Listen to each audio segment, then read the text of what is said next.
You're in for a treat today. If you remembered earlier on in the week when we spoke on Wednesday during our call, then I told you that you get a chance to meet a robot, and the robot is here. It's half human and half robot. Yay! Jim and I have worked together for over a decade, since about 2004, 2005, when we merged to work together. We met at a nightclub that was actually, they were receiving a lot of celebrities and concerts that were coming in, and Jim was already shooting there, and I just came in as a production manager. So since then, we've been working together. We've been working on projects in sports and entertainment, politics, small business, you name it. We have a great working relationship, like we were talking earlier about this, our transparency and our relationship of just being honest. We know what our skill sets are, what our strong parts are with each other, and he has a wealth of knowledge. He's been my teacher, he's been my mentor, and he's also been a good friend, husband. I was going to say wife, but husband. He's a good husband, business owner, and video connoisseur. So, Jim, take it away. It's all you. Thanks, guys. How's everyone doing today? I'm gonna have a chock full presentation. So if you have your phone tall portrait mode, you might want to turn it wide so you can see these slides better. It's going to be a part documentary and a part of a training course on how to start your own business, maybe a video business, but maybe you could start any type of business. So I'm going to share my screen and let's get it rolling.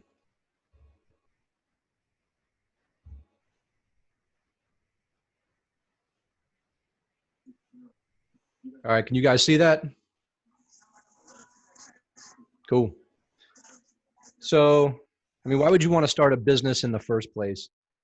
For me, I wanted to start a business because I wanted to work for myself, like anybody. You don't want to be told what to do. You kind of want to just take a leap and do things your own way. So that was one reason why I started a business. The other was that I found out that you could buy things at a discount. Essentially, you could write off the purchase price of, let's say, a video camera.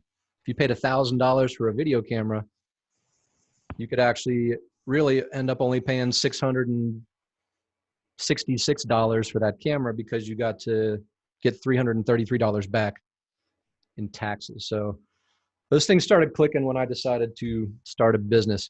Today, we're going to talk a little bit about my story, setting the foundation, marketing, people skills, sales, production, services, income versus expenses, investing, and the final ingredients. So my story is I grew up in the DC area and I've lived here pretty much my whole life. My mom and my dad, that's me as a young pup. Family photo from the 80s, classic bookcase background. Played some hoops when I was younger, still play today. And I also got into music and I was the keyboard player. So I was around electronics back in the 80s. And I also had a friend of mine named Bill we had like an entrepreneur, we were always dreaming and thinking about different businesses, or wouldn't it be cool if we did that? Or somebody should invent this. Like we were always talking about what ifs and things like that. Our first little business project together was painting addresses on curbs. You know, like we got some stencils, spray painted 2297 on the curb and got $5 for it. My mom worked for US Airways, so that was awesome in the fact that we got to fly to a lot of places. We had to fly standby, which means you go to the airport and you hope you get on a flight because you didn't pay for a ticket. But it opened up a lot of opportunities to travel and see the world. One of the greatest things you can do, travel. I was in the homecoming parade, but because I had my dad's car at the time. And that was kind of the start of my love for cars. Having my pops bring a Corvette home one day. And then the great high school graduation photo. Yep, it's true. Hair Nation. It's my sister, Lisa. I went to Radford University from 87 to 91, and I was a small business management major. So again, I knew I kind of wanted to be an entrepreneur, but I didn't know like in what arena. So small business management is all about marketing, and sales, and operations, management, and just, generic teachings of how to potentially run a business. When I graduated college, I got a little graduation money and I went to Circuit City and I bought a Sony 8mm Handycam in 1991. And I read the manual from front to back and pressed all the buttons and did all the tricks that it had, and really had that camera with me everywhere. So it could be, a festival or just going over to a family or friend's house. I had it at college for a little while. So I was the camera guy. I was that guy with the camera. And people just kept seeing me with a video camera. I mean, granted, that's a time where there were no cell phones. There was not too many other photographers around. Now everyone has a camera in their pocket, but I was that guy with the camera. And one day somebody said, "Hey, can you film my wedding?" I was like, "Sure, I'll do it for like $50." And that was my foray into the world of weddings. And I mean, filming a wedding is the scariest job that I've done. And I've filmed over 150 weddings in my career. I had pretty much a decade of shooting weddings because your friends are getting married in your 20s and 30s. And so I was just in that circle of every Saturday having a wedding. At one point, I was up to 40 weddings in a year. So you're talking all of your April, May, and June, and July, and August, and September, and October, and November. All the Saturdays booked up. So it's good when you're single. It's not so good when you're married with kids. You want that weekend time. So weddings are a great, it's a live event. So you got to get it when you shoot it.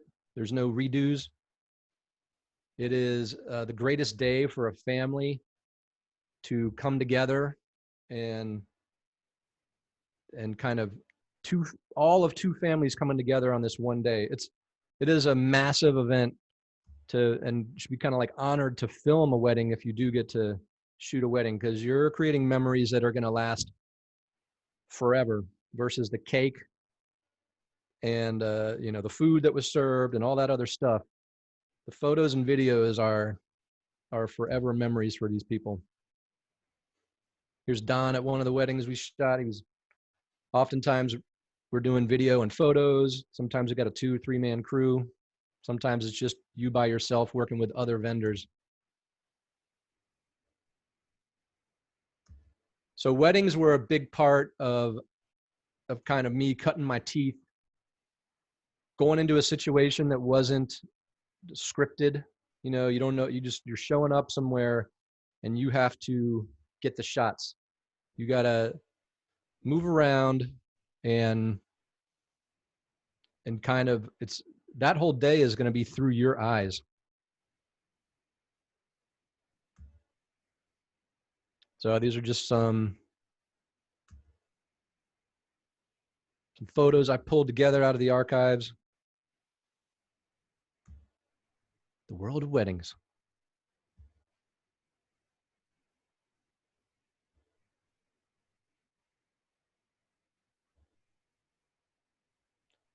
And while I was shooting video a lot in the 90s and 2000s, I started doing photography as well. So I could go either way. Pretty much what you're going to see today is all photos. Even though we're talking about video, I didn't feel like video translated too well over Zoom, so I just wanted to show you guys photos. Are these photos coming through pretty good? Can you guys see them? Okay.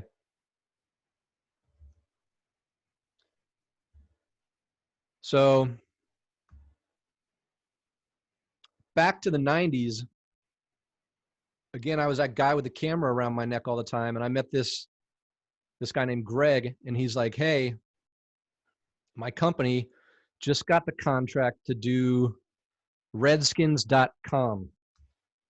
It was going to be their first website ever. The Redskins didn't even have a website in 1998.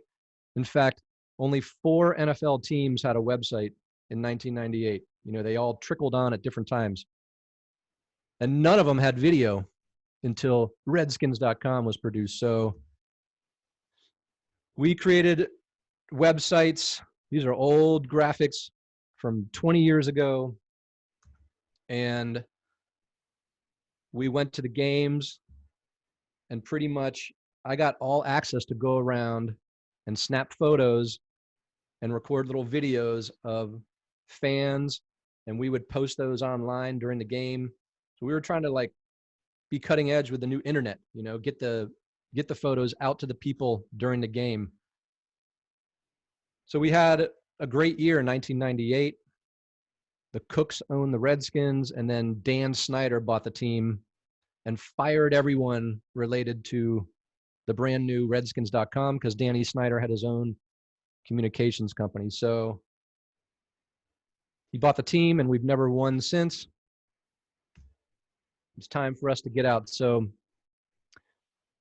this guy on the right, Paul Leonard, already owned a company that was selling computer products, and he was making plenty of dough, but he wanted to get the internet guys. He wanted to be involved in the new thing that was happening, which was the internet boom. So he bought a place right next to where his office was out near Dulles Airport. And he's like, I'm going to invest in you guys by building this space, pretty much a studio, and you guys come in and do your thing. So in 1999, Gearbox Interactive was born.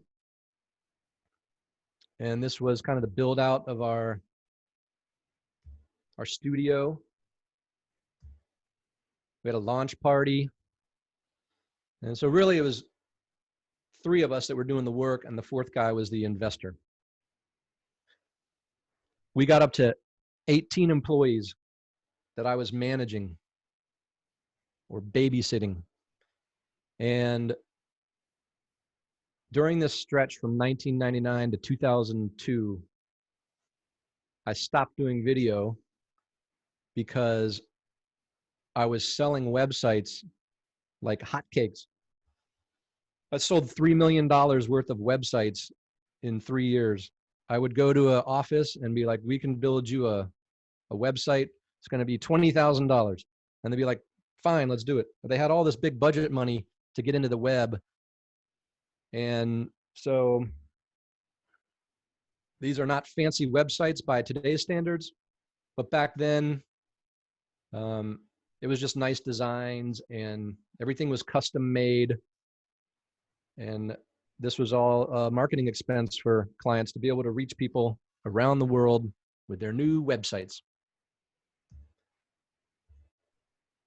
So we also met with Darryl Green's of the Washington Redskins, Darryl Green's Youth Life Foundation, which was his nonprofit to help kids in DC learn about the internet and stuff like that. We partnered and we did Darryl's website, and oh wait, I passed some shots.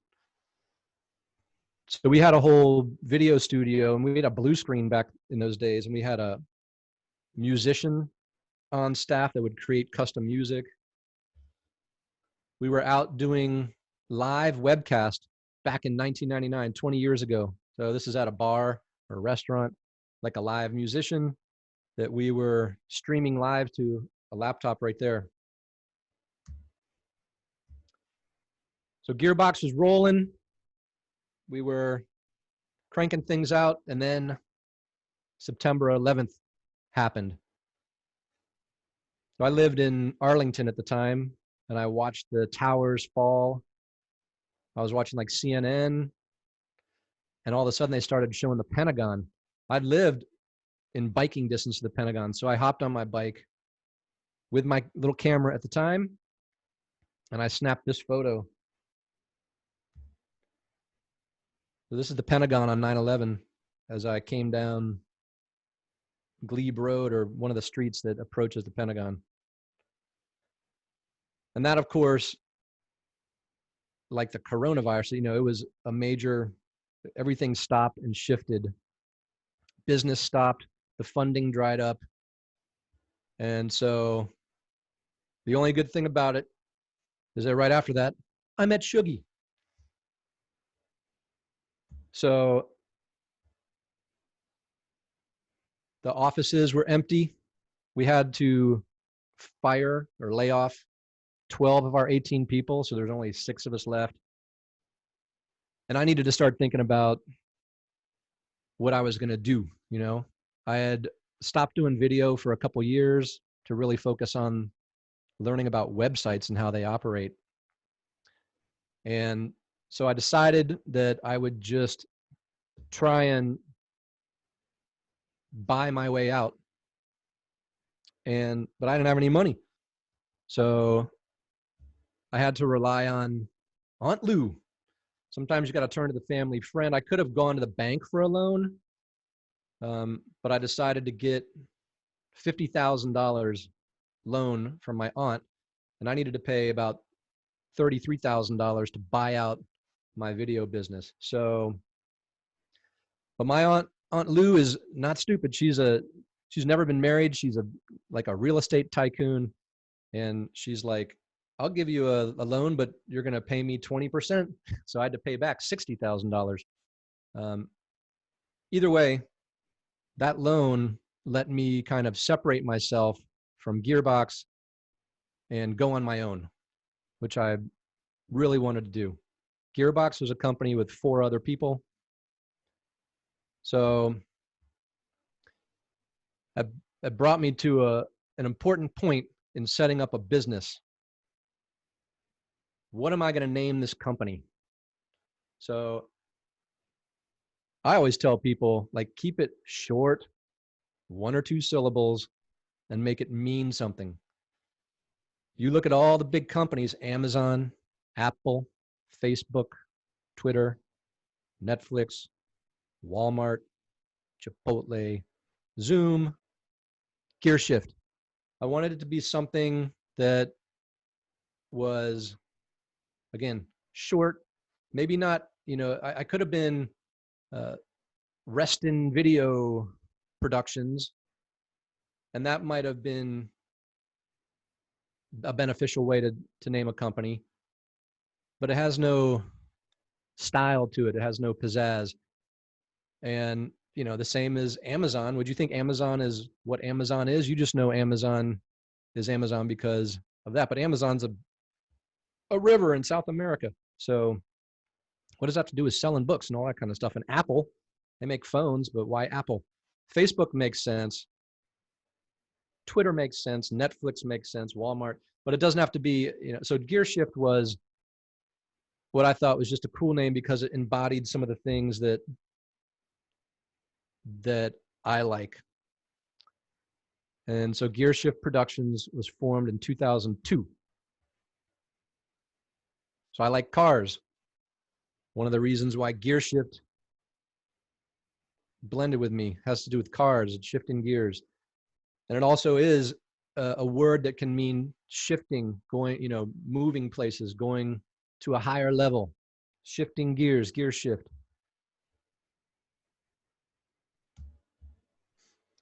So after I decided on the name, I need to set the foundation. So you got to get a business license first, and that's Small Business Administration. You got to go to your state corporation commission and get kind of a license from your state and get a tax ID number, set up a bank account, get some accounting software. So it's easy. You go to sba.org You follow the directions. It's pretty easy. And it probably costs like $100 to get a business license. It's kind of a one-time business license cost. Then you might go to Maryland Business Express and register through the state and get your tax ID number. And there might be a $50 a year that you might have to pay to register your business in that state. And your tax ID is basically like a social security number for your business. So that means you can start not having to pay taxes on things or pay taxes on things, but at least you're a legit entity now when you have your tax ID. And it's what other companies are going to ask for. If you shoot a video for them and you charge them $500, they're going to probably send you a form. They'll be like, can you fill this out for tax purposes? And that's where you would put your tax ID number. QuickBooks is a software that lets you manage all of the finances and the people that you deal with, the vendors, the employees, the money coming in, the money going out. And there's different plans and prices. There's a self-employed plan right now for $1 a month, $12 for a year, and then it goes to $15 a year. So basically, you plan on paying like $15 to $25 a year to have an online tool like QuickBooks that can manage your entire business. And it syncs up with your accountant down the road. They can log in, and from an accounting perspective and reconciling bank statements and things like that you have to do monthly, it's a push of a button. It connects with my bank. It tracks everything. I don't have to do any work. It's awesome. Here's a sample invoice. An invoice to Paul. $750. Has an invoice date, the date I did the shoot. You can email it right from QuickBooks. It goes to the person, comes in their email. It's got a big button that says pay invoice. They can click on it and it'll ask them for their credit card info. And then it automatically, when they pay, it automatically goes into my bank and it automatically updates QuickBooks that invoice has been paid. And I don't got to think about it. I just check in, make sure things are moving in there. So those are the foundation items of kind of getting your legal stuff set up. Next up, we got to do some marketing. So a website is usually the house of your business. It is the virtual house. And then you have things like social media, and you've got things like Google local listings and other stuff like that. So I built my website. I'm a video photography business, so I wanted it to be very visual. My homepage has some samples of shots. People can kind of see, oh, some different things they do. I list all my services on here. When you first start, I didn't have all these services when I first started. I didn't have TV commercials or video RFPs or conferences or events really, or a studio or product videos or corporate video or spokesmodels or headshots. So this has been built over the years to add new services as I got better and better. I also have on my homepage a shot of my studio, trying to build trust with whoever comes to my website. We want people to think that this is a legit operation. I added clients that I've worked with. Just packed them in there, tons of logos. Maybe some are local, some are more national brands, but we're building trust again by showing our client list. And then a portfolio of video samples. You want to see some of our work? Check out the portfolios. And we also do like in-depth case studies. We'll take a project and we'll talk about what we did, how much it cost, when we did it, what are some of the lenses and cameras that we used. Those are our case studies or video projects. And I get called every day with people asking, how much is it going to cost? You can hide your pricing and make them guess, or you can throw some numbers out there and let them get an idea of where you are. I'm always very negotiable with pricing, but initially my rate is $2,500 a day. So that's probably going to scare off the people that are not my ideal client, and it'll probably legitimize me to people that are my ideal client, more corporate marketing managers that have a $500,000 budget to work with. $2,500 a day is not going to scare them off. I have a page that's dedicated to studio, kind of shows you what to expect if you come into our studio. I also have t-shirts you can buy on Amazon that I've cut out photos and matted them on the t-shirts. It doesn't make me any money. It's kind of a lost leader. But again, I'm just trying to build trust with whoever comes to my website to let them know to pick me. You want to learn a little bit more about me? You go like check out my bio page, and Don has a bio page, and that's more personal. Shows the, my kids and stuff like that. And then a testimonial page. Testimonials are the best. You can tell people how great you are, but having other people say on camera how video helps their business grow, or how working with the team at GearShift was way easier than they thought it would be. Testimonials are number one. I also have some free books, like how to create your own web videos. And are you a small business owner looking for free detailed information about YouTube? Look no further. These books were written 10 years ago. They're totally outdated, but I still get people that download them. And what does that give me? It gives me their email address, because I'm trying to grow my herd. I'm trying to grow the people that I can market to, and an email address list is awesome. I mean, it's no different than a subscriber list or having Instagram viewers and things like that, but getting people's email is what this website is designed to do. So at every turn, there's, give us your info and we'll send you stuff. Or there's a chat box on the left there where people can always chat with a live chatter about stuff. I have a contact us page. I send out a monthly newsletter. It doesn't look like this. It's a tall newsletter, but it's basically a photo of the month. It's a couple other photos. It's highlighting 3 businesses that I worked with. It's giving a tech tip and a video of the month and a GearShift team update. That's a newsletter that I try to send out monthly. I don't always stick to exactly every month, but it goes out the door and I get feedback from people. My Facebook page is branded with GearShift. My Twitter feed is branded with GearShift. My YouTube page is branded with GearShift. My Vimeo page is branded with GearShift.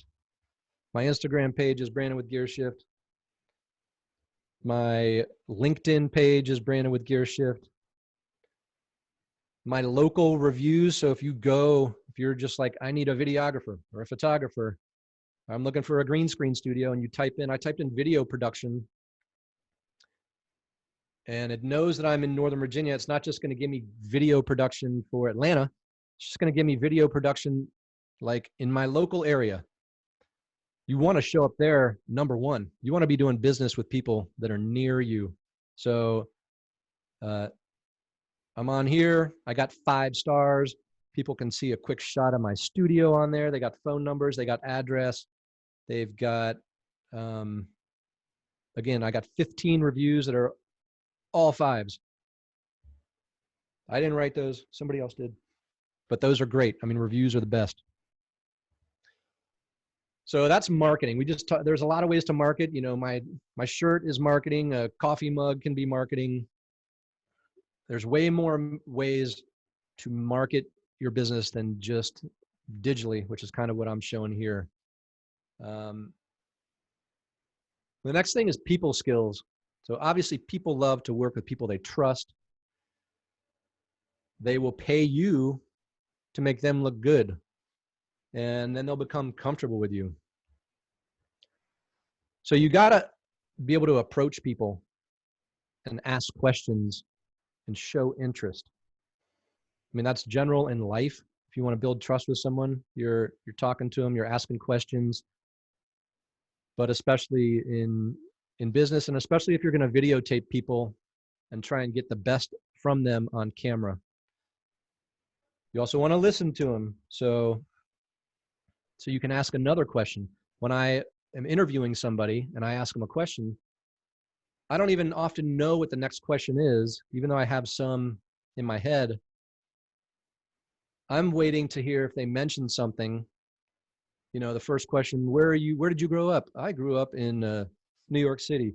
Oh, New York City? So did you ever go to Manhattan? Whatever it might be, if you listen, you can ask other questions. You're building trust. You need to be able to communicate with people. In the world of video, you're going to be delivering them a product. You're going to be, talking back and forth with them. The more you communicate, the more you set expectations, the more you tell them, I'm going to have this edit to you tomorrow night. That's going to build trust instead of them just waiting and them having to reach out and be like, do you know when you're going to have the video to us? So that means they've been sitting there thinking like, man, it's taking too long. It's like no different than delivery. You expect a delivery to get there in 30 minutes, but if it's like an hour and no one's called you for your pizza delivery and you have to call Domino's, you're already kind of pissed off. So if Domino's was just said at 30 minutes, if they would have just said, sorry, your pizza's running late, you're not going to be as pissed off. Same with video and communicating, setting expectations. The most important people skill is to build relationships. So the more relationships you have, the more people know that you're doing this type of work, that you're doing video, then you are planting roots for the future. So I'm going to talk about 6 different relationships that have shaped my life and helped me get to where I am today. Number 1, Shuggy. She is my wife. We met at happy hour, which is rare. We got married in 2005. She got knocked up in 2006. Got a baby on the way. We're getting ready. And here she comes. So our first daughter was born in 2006, Giselle. Families were there. It's the first grandchild in our family.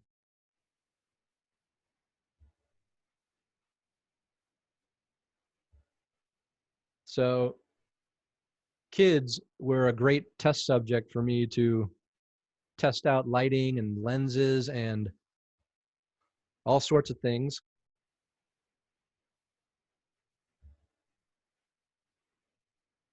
Kids are fun.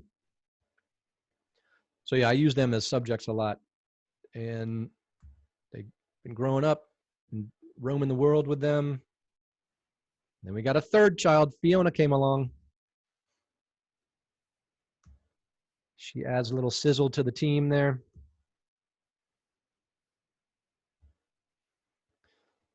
So the kids and Shuggy are, obviously the foundation at home. She is someone who takes care of the family while I'm out taking care of the business. And so it's kind of a great relationship in that respect. Kids are getting older. Kids are getting into sports.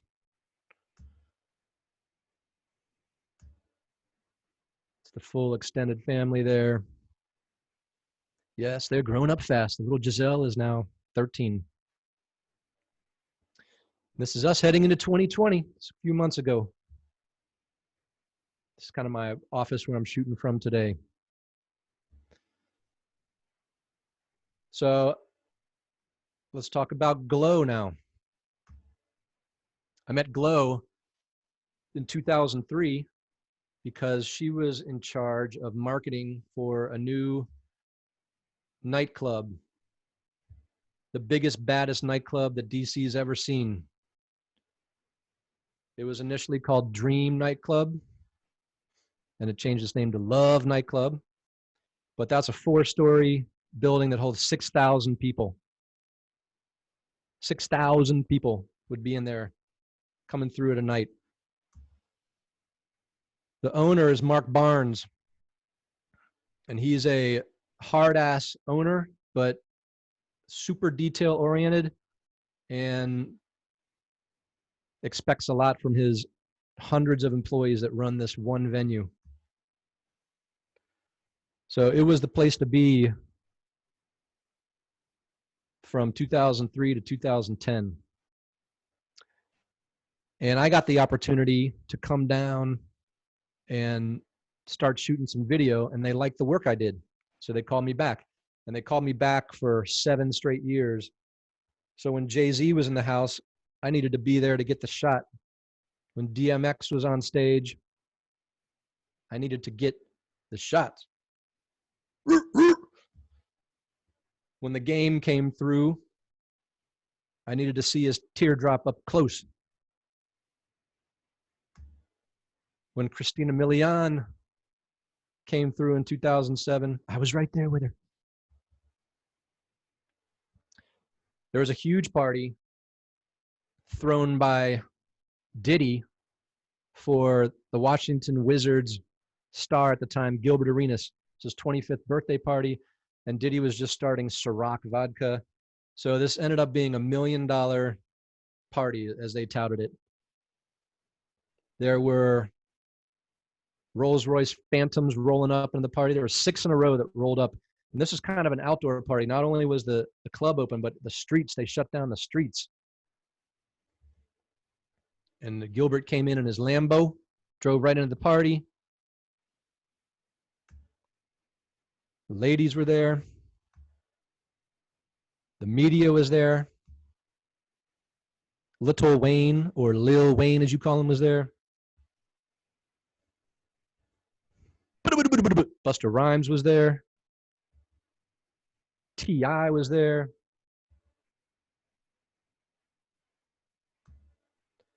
This was just one night over 7 years that were, pretty similar. And there I am shooting on mini DV tapes. Pretty much 480p video. Low quality by today's standards. And this club was just always kicking. And around that time, I also met these hustlers, Dave and Ray, who were promoters. And really, the way that club got filled up with 6,000 people was that the promoters would go out to their audiences and get them to come to the door. And Mark Barnes, the owner, would give these promoters a cut of every dollar that their people would pay at the door. So if it was a $60 cover charge, these guys might get $40, or they might get the full door. So these guys would stand at the door when their friends came through. They'd collect the money, and then Mark Barnes would collect pretty much all the liquor sales that are going on inside. But Dave and Ray opened up some other events and some other venues. They're promoters, so they weren't beholden to Love. So they had events at a place called the Shadow Room, where LeBron rolled through. The Park, where Nicki Minaj rolled through. Lima, like International Night. Big Sean at Saks. Drake at the Howard Theater. And the Howard Theater was just coming online around like 2010, so they were starting to get big names come through there. White parties they were throwing, RG3 and Pierre Garçon. So meeting Glow back in 2003 opened up a whole world of opportunity and branches of people to meet. Let's talk about Reed. Reed was my roommate in Arlington around 9/11. Reed started affordable lawn sprinklers and lighting in 2002, the same time I started Gearshift. Simply going to people's houses and installing sprinkler systems, and landscape lighting. As simple as it could be. And one of the people whose house he went to install sprinkler systems was this guy, Robert Bassam. He's the guy on the right. Clinton Portis is on the left. Robert Bassam owned Eastern's Automotive Group, where your job is your credit. So Eastern's, their marketing team, this guy Iman, he was the marketing director, and their way of advertising is just to get celebrities or athletes to sing their jingle to get you to come in and recognize the name Eastern's Automotive. So we started shooting commercials back in 2005, and I've been shooting their commercials for 15 years now. It's the late Sean Taylor. This is one of the first commercial shoots. Ray Lewis of the Ravens. Trish and LeVar Arrington. So I was still in my wedding prime, and LeVar Arrington was getting married. And he asked me if I could film his wedding. I was like, sure. And he said it's going to be in the Turks and Caicos. And I was like, definitely sure. So I shot LeVar Arrington's wedding way back in 2006. And then Sean Taylor was murdered, and I had just done a photo shoot with him 6 months prior. A sad story. He was a good guy. But Eastern's continued on, singing the jingle, doing cheesy commercials with major mega stars in the DC area. Ovechkin, Jason Campbell, Chris Cooley, Antoine Randall L., Fred Smoot. And Eastern's also started doing a car giveaway. So they were, I thought they were pretty progressive in their, and they still do this today on Fox 5 in the morning, where Eastern's will go and give somebody a car, some sort of giving money away, where they would go on location and give you a car. So it was my job to film all that, to make videos for the Eastern's website so that people could see what they were doing if they missed it live on the news. And Eastern's also started Redskins Rides, which was a car show on the football field at Redskins Park. And this was usually in the summertime before the season started. The players would come out, and it was, music was cranking, fun day. Brad Beal, Josh Norman.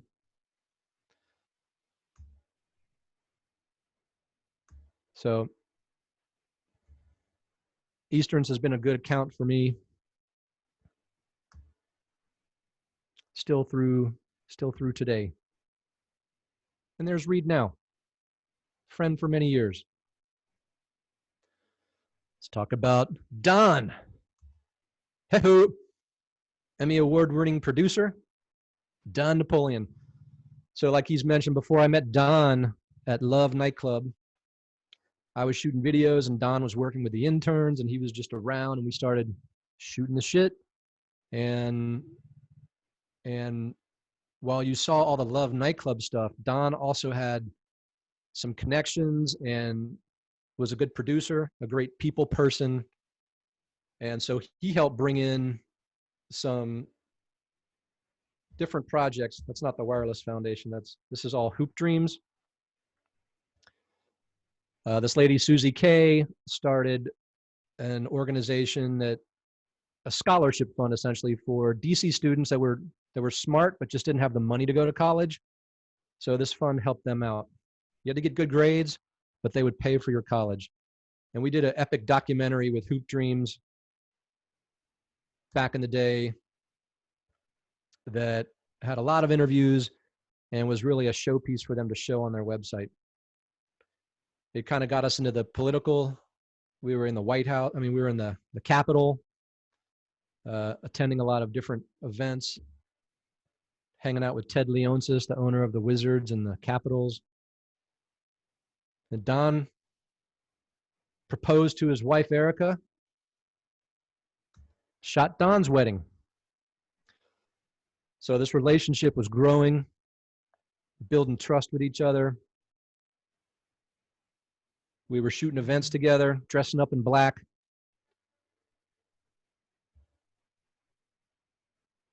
Doing political events.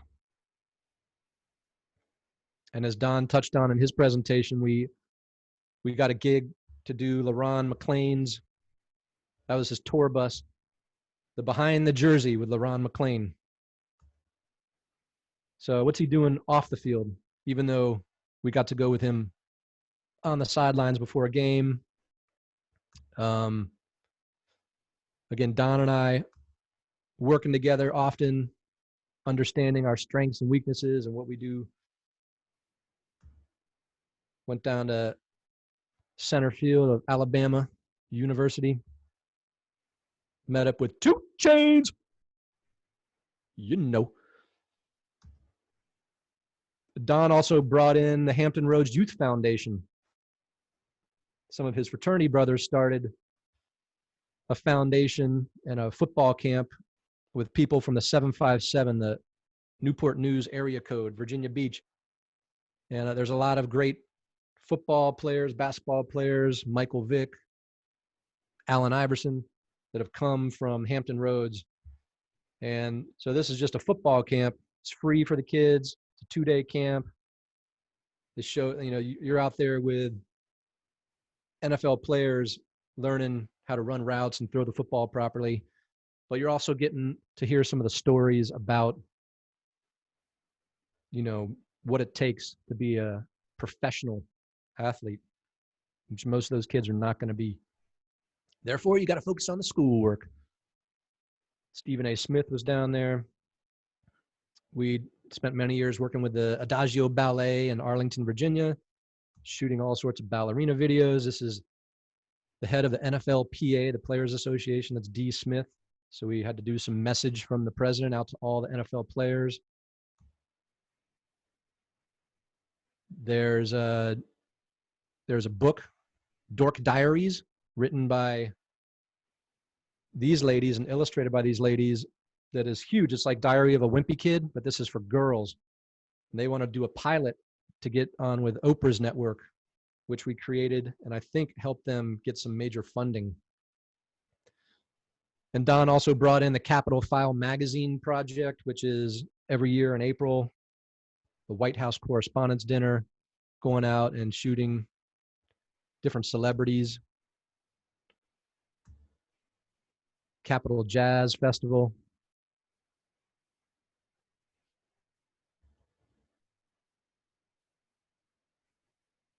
These are all photos that I pulled from all these different projects. If I go into all these folders from these different events, there's tons of photos. So I had to go through and just pick out the best.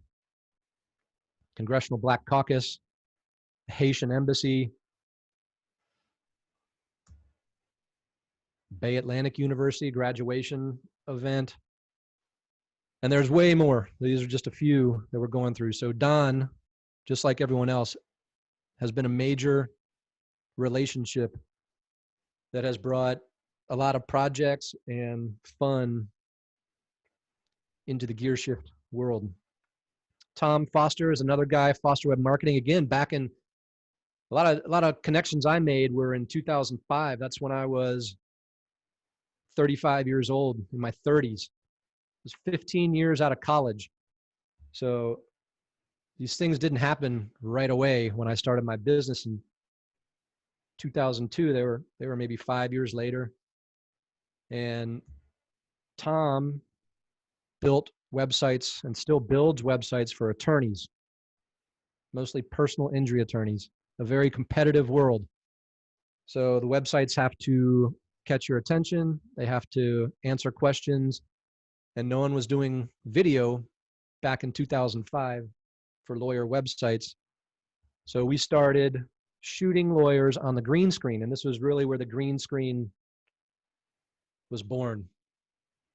It started off in a smaller office we had, which is pretty much a three bedroom office park apartment type place. We were in a back room here, a couple lights, camera. We could only really shoot waist up. There's Don coming in and helping out. We were shooting lawyers, we were editing lawyers, and we started bringing in spokesmodels. Spokesmodels were a way for law firms across the country to just send us a script. We could make a video. It could be about something breaking news, and then we could get it out to them quick. And we got into legal marketing, conferences that teach other attorneys who went to school to be lawyers how to market their business. Because it really doesn't matter if you're the best lawyer. It matters if you're the best marketer. Really in anything. It doesn't matter if you're the best photographer. It's the best marketer that's going to get the client to hire them to be the photographer. Marketing is uber important. So these conferences, we film them. We've been filming them for a decade. Don's filmed them. Kat's filmed them. Sam, some other players on my team have filmed them. And we get to know, we're building relationships. We're getting to know the attorneys. In 2011, we were growing. And that's when we moved to our new studio. So this is Gearshift Studios. We don't run the whole building. We're just on the 4th floor. And when I say we, it's Foster Web Marketing and Gearshift are kind of lumped in together. And I have my studio. This is the studio before it was the studio. This is it getting a little more built out. And then here we are on the sea of green. So we basically kind of blended forces, Foster Web Marketing and Gearshift, kind of a big family of 20 or 30 people. And the Gearshift team, Don, Jim, and Kat. Kat was an intern turned employee, and she had like a 5-year run at Gearshift and started her own brand, DC Sideways, and pretty much has gone off on her own and is doing great and still works with Don. So it's like all part of the family. She works with Glow, who you met earlier.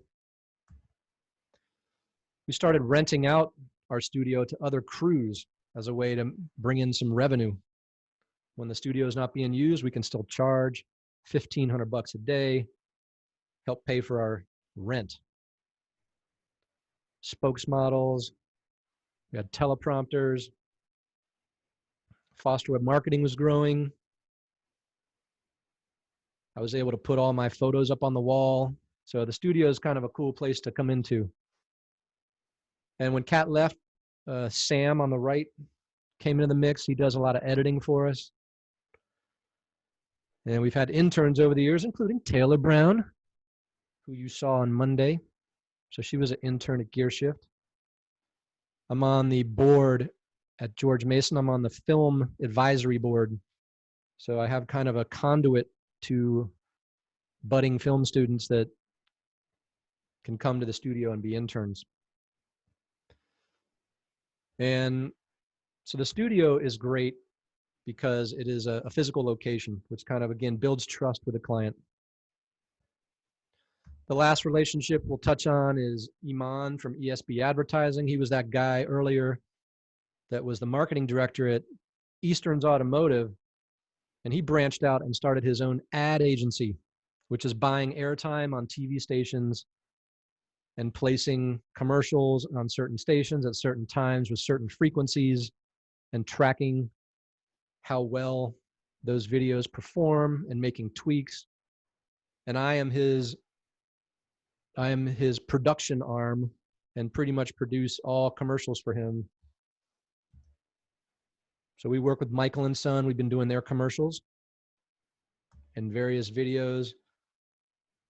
The Michael and Son, most of the videos and the way that ESB Advertising operates are jingle based, like a nice cheesy jingle that gets stuck in your head. If you can't, we can. Michael and Son, doo-doo-doo. So we spent a lot of time getting the music and the jingle set up and then creating the commercial campaign. If you can't, we can. We started doing ads like a caveman couldn't light a fire. Caveman should be able to light a fire. He couldn't do it. So the Michael and Son guy, the technician, comes in and lights the fire. We had astronauts couldn't plant the flag on the moon. If you can't, we can. And then the Michael and Son technician runs out and plants the flag on the moon.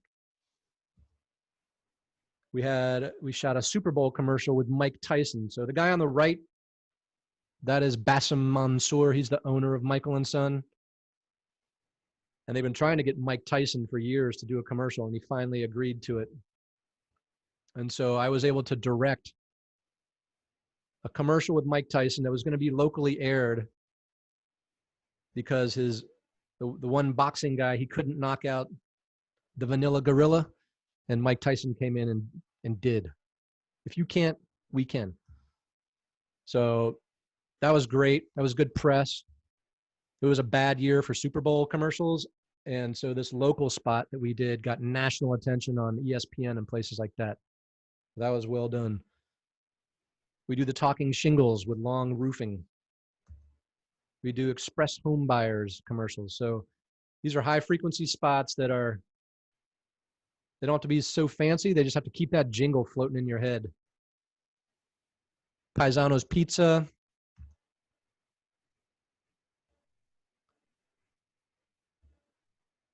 So Iman has been a great resource for, again, like another avenue of business. So I don't really have to sell too much anymore because all these different people that trust my work just call me up and say, let's do it.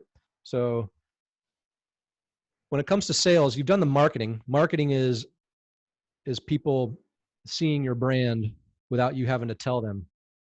Now, sales is where you have to convert them. You have to close the deal. You've shown them the portfolio. You've explained the pricing. You're talking why shooting video is going to be beneficial for your brand and how it's going to make you more money. You know, what's the return on my investment? Why should I spend $3,000 on a video? How's that going to make us money? Well, maybe it'll get you more exposure for your product and you'll be making $100,000 in return. So you got to send a scope of work. A contract also shows that you're a professional. So my contracts are simple.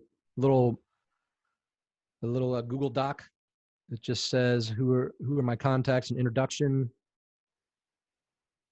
little overview, some of the tools and technology I'm going to use. Got to get them to sign it.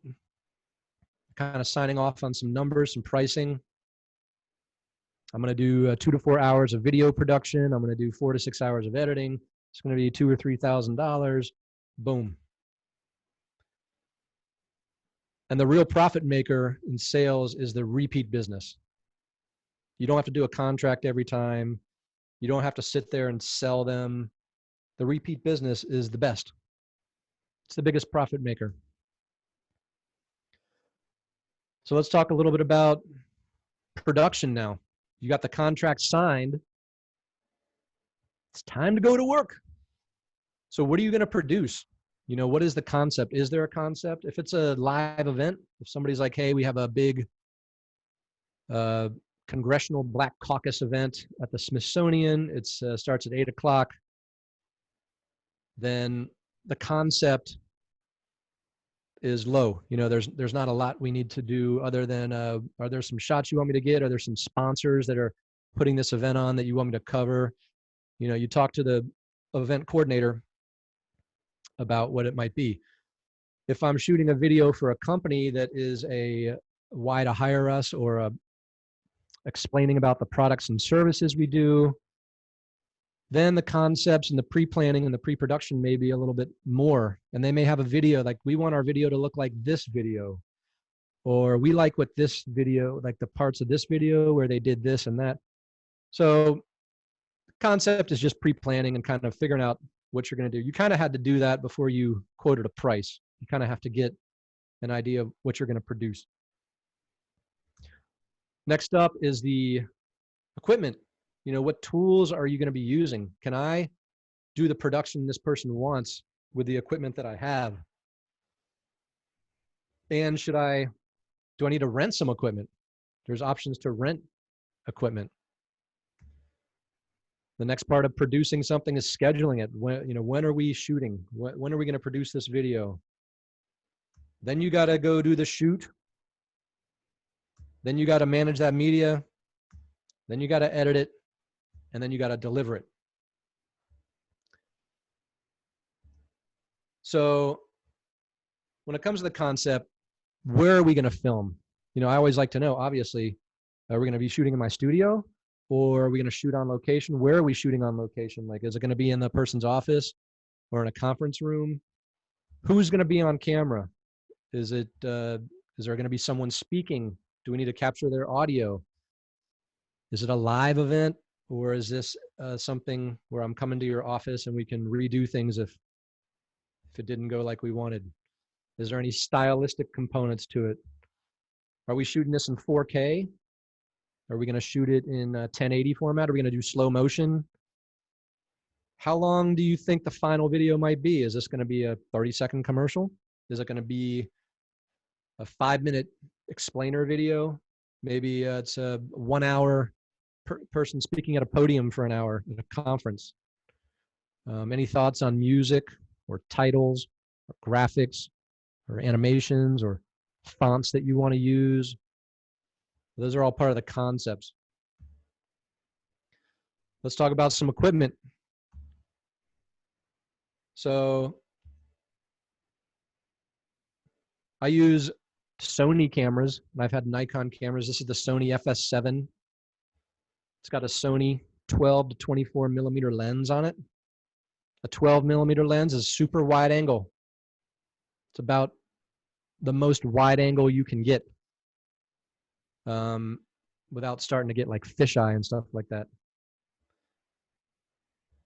I've got 2 Sony a7 III cameras, and on this one I've got the 24 to 70. So the first lens I showed you was 12 to 24. This one is a 24 to 70. This is another a7 III with a 70 to 200 millimeter. So I got from 12 millimeters super wide angle all the way up to 200 millimeters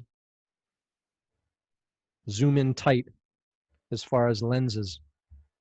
And I also have a 55 millimeter 1.8, which is just a really nice lightweight kind of something I might take with me with the family or the kids.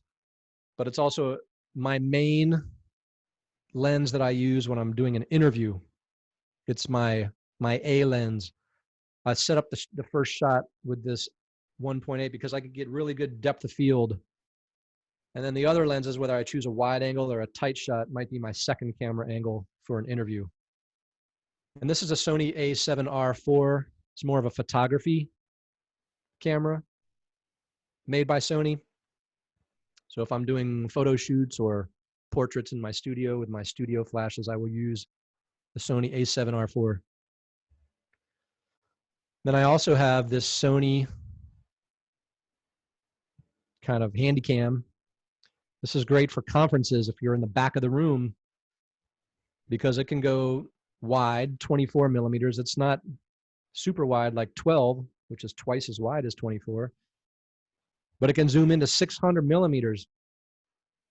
That's epic. That's awesome. You can get right into a person's upper body at the podium, and that's important. So it records in 4K. It can record all day. I don't really use this for any other shoots but conferences. Other equipment might be the location where you set up your studio. It could be in your house. I consider a studio as part of the equipment offering. And so this is my studio, as we've shown before. We got lights up in the ceiling that light up the green screen, and then we have kind of a ring that we can attach other lights too to light up the subject in the middle, like where the table and chairs are.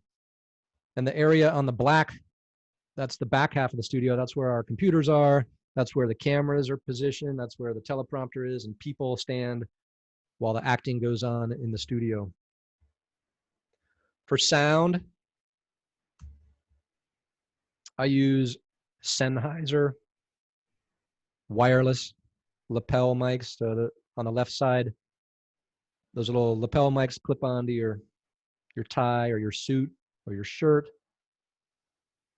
Or you can connect a microphone to it and do handheld microphone, like we're here live.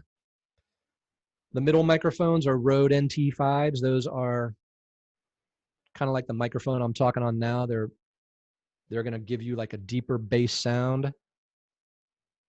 And the Sennheiser MK466 on the right, that's a shotgun microphone, similar to the NT5, but it's something that could be a little further away from the action and pick up sound.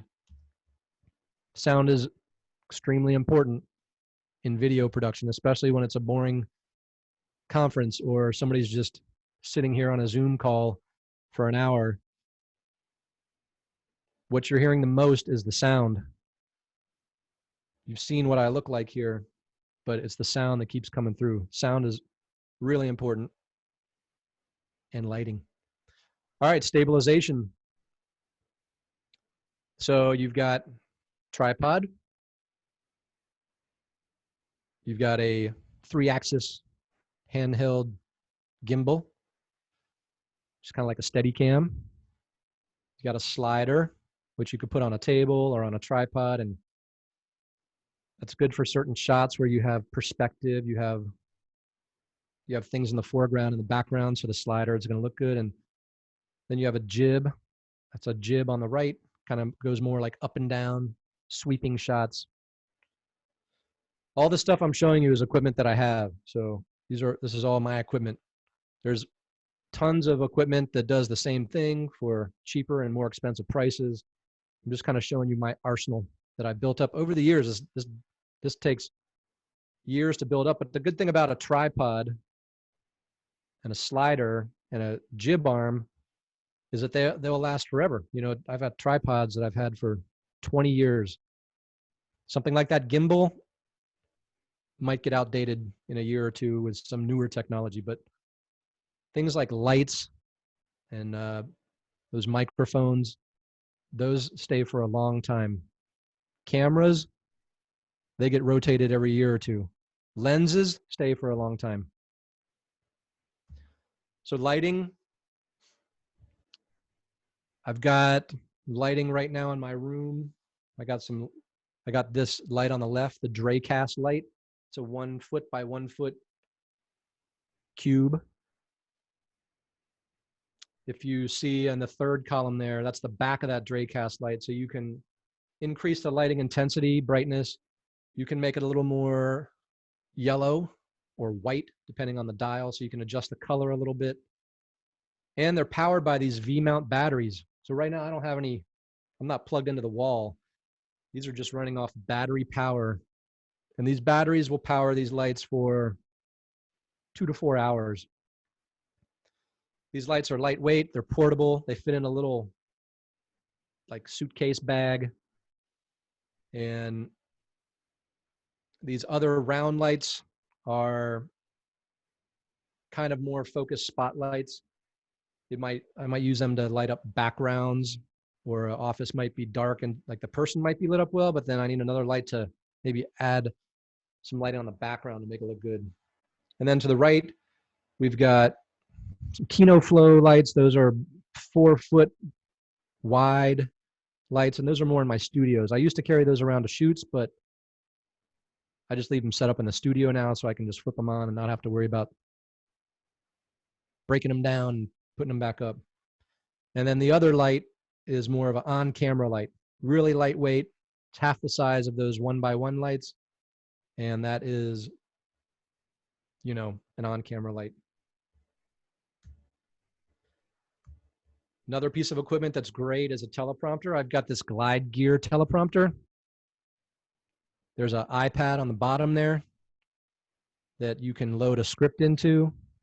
You just tap the iPad and it starts scrolling. You can adjust the speed, you can adjust the font size, and it reflects off that 45-degree angle piece of glass. So when the person who's standing on the left is looking into the teleprompter, they're actually looking straight into that camera there. So the camera is on the back side of that glass. And when the real reason for a teleprompter is when somebody's trying to sell something or say something that's not just a natural answer to a question. If I ask you, where'd you go to high school and what do you like to do for fun? You don't need a teleprompter to answer that. But if I said, hey, we need to get a message out about the coronavirus and we want to address the employees and we wanted to mention how we've got to cut back on 20% of the people, and you start getting into specifics that you want to say, a teleprompter is a great tool to be able to say exactly what you want without having to think about that. And the challenge is just to get the person to look like they're not reading from a teleprompter, that it's natural. So teleprompters are great, and this is very portable. Just hook it to a tripod. And then I have a bigger one in my studio that is more, it's easier that I can control the speed and the tempo. I got a little Mavic Mini drone, which is pretty awesome.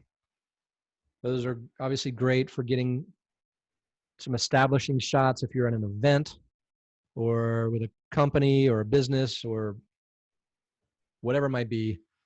Get a few drone shots, and then you have, like I did long roofing. I did a commercial for long roofing. So I can shoot from the ground, the guy's up on the roof, and get some angles, but there's nothing like getting a drone right above their head and twirling around to get that angle. So a drone is important. Your computer, we use Adobe Creative Suite. So we've got Photoshop, which is great to use for fixing up kind of single photos, but not if you went and shot 1,000 wedding photos. I would not edit 1,000 wedding photos in Photoshop. I would do that in Lightroom. Lightroom is a platform here where you can bring in your 1,000 photos, and then you can, on the upper right there where it says library, right to the next of it, it says develop. So when you click develop, you go into a screen like this, and on the right-hand side, that's where you can slide your exposure. Maybe it's a little bright, a little dark.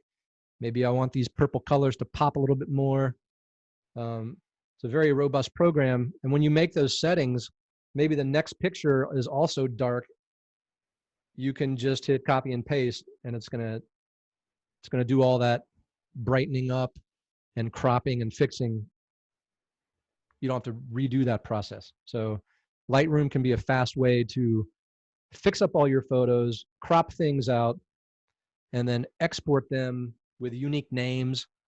You can add a watermark to them and add them in a folder, or maybe without a watermark or somebody else's watermark. So Lightroom is awesome for photography. After Effects is what we use to create shorter, flashier, really amazing looking stuff, or text, lower thirds where people's names pop out, or it could be like a exploding logo. And we're not trying to reinvent the wheel.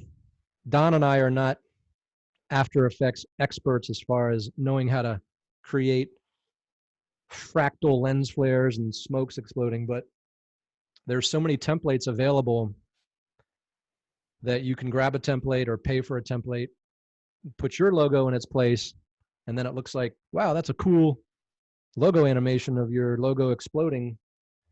And people think you're, real good at After Effects, which you kind of are, because you kind of know what's going on under the hood. Adobe Premiere is where I spend 80% of my time every day.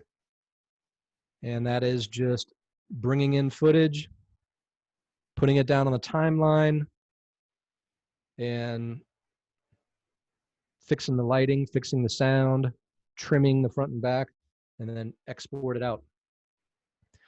I'll use Adobe Audition to make audio modifications, remove noise, punch up and equalize levels and normalize things. Sometimes if people are talking and they get to the end of a sentence and they trail off like that. And then they start off again loud like this, but then really towards the end, they just kind of trail off. So sometimes normalizing audio helps keep the levels steady throughout. When you're done with a version of a video that you want to send to a client, you got to cook it in the oven. This is the media encoder. So you establish some settings that you want. I often shoot videos in 4K, and I will usually render the video in 4K if it's a shorter video, like a commercial, or let's say something 5 minutes or less. I'll just export that as a 4K video and send it to the client.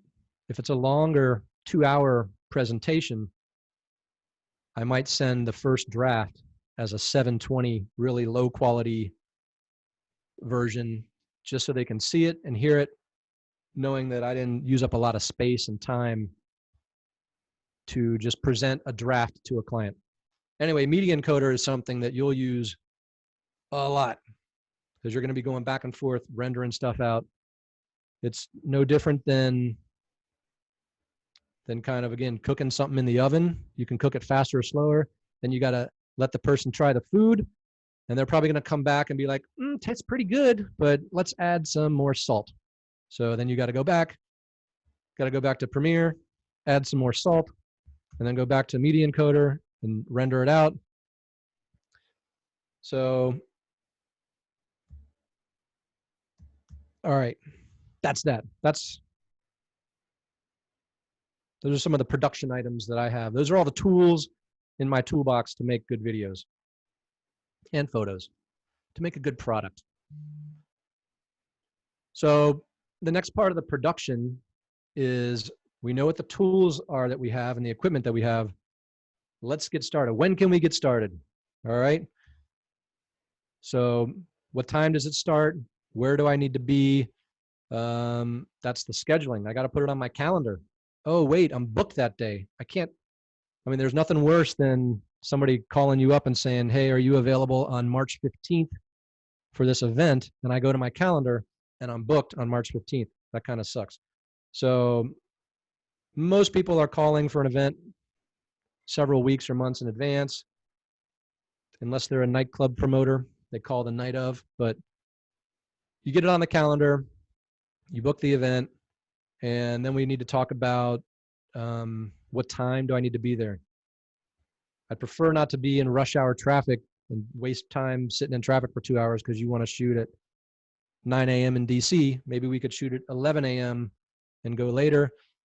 So scheduling is something that takes some time, and it can be kind of frustrating. Locations, who's going to be on camera, who's the point of contact. So scheduling is part of the production process. So now we're going to load up the truck and we're going to the shoot. This is the big day. May 15th is here. And I still get a little nervous because it's kind of like game time. It's like, this all depends on me. So you show up and you meet the client,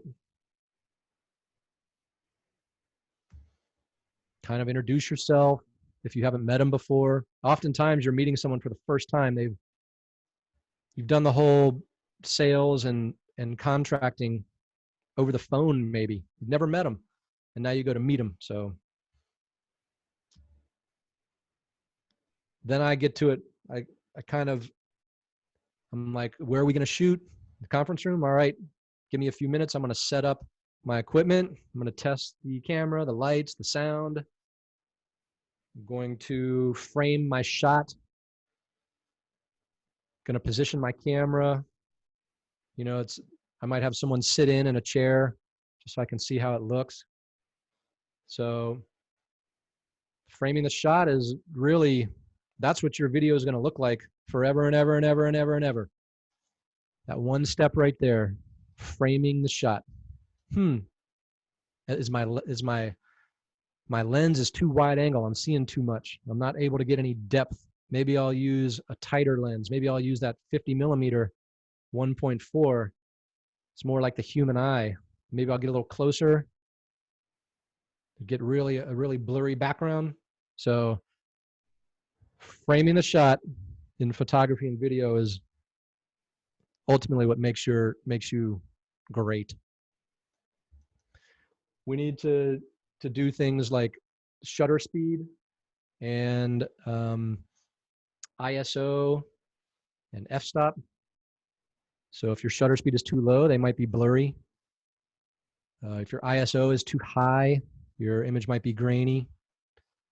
If your f-stop if the depth of field is really high, then you might get some out of focus parts.